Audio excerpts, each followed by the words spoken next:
Hi, welcome to our channel Gunturians. నేను ఇప్పుడు ఒక కొత్త సినిమాకి అయితే రివ్యూ ఇవ్వబోతున్నాను. రిలీజ్ అయి దాదాపుగా ఒక వారం 10 రోజుల పైన అయింది. అదే హిందీ చిత్రం చావా.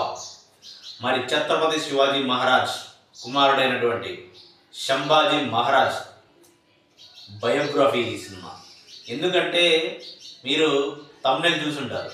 ప్రతి ఒక్క భారతీయుడు ఈ చిత్రం చూడాలని, ఖచ్చితంగా చూడవలసిన చిత్రమే.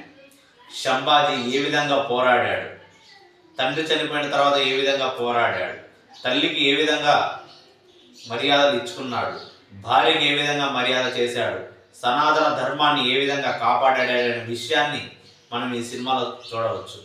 మరి ఇక్కడ ఉండేటువంటి కొన్ని యుద్ధం చేసేటటువంటి సీన్లు అయితే మనకి ఇప్పటి వరకు భారతదేశ చరిత్రలో ఇంతకుముందు హిస్టరీ సినిమాలంటే ఒక రాజమౌళి చిత్రాలే మనం అనుకుంటాం.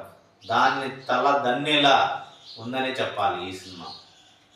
మరి అదేవిధంగా ఈ చిత్రంలో నటించినటువంటి విక్కీ కౌశల్ నటన ఈ సినిమాకి హ్యాట్స్ ఆఫ్ చెప్పాలి. ఆ విధంగా నేషనల్ అవార్డు పక్క అనే విధంగా యాక్టింగ్ చేశాడు ఈ సినిమాలో.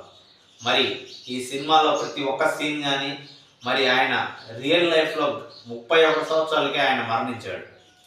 మరి అదేవిధంగా పులులతో ఆయన ఫైట్ చేసే సీన్ కానీ, సింహంతో ఫైట్ చేసే సీన్ కానీ మనకు చాలా కొత్తగా అనిపిస్తాయి. మనం ఎన్నో సినిమాల్లో చూసుంటాం, కానీ నిజంగా అటువంటి సింహాన్ని ఎదిరించేటువంటి సత్తా ఉన్నటువంటి వ్యక్తి ఈ సంభాజీ మహారాజ్.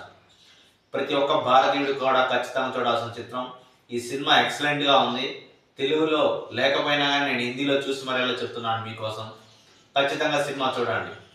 ఇది ఎంతో కొంత మీ జీవితానికి కానీ, మీరు తెలుసుకున్నటువంటి నాలెడ్జ్ పెంచుకోవడానికి కూడా ఇది ఉపయోగపడుతుంది.